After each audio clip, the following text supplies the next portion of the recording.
একদিন মাটির ভেতরে হবে ঘর রে মন আমার, কেন বান্ধ দালান ঘর?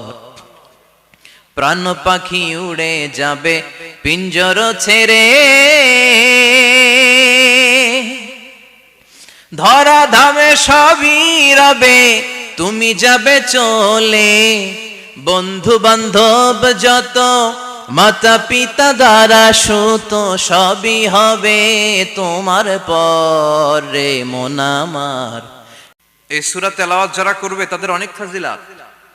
এক নাম্বার ফাজিলাত হচ্ছে এই সূরাটা মানিআতুন মিন আযাবিল কবর। এই সূরা যারা তেলাওয়াত করবে তাদের কবরের আযাব হবে না।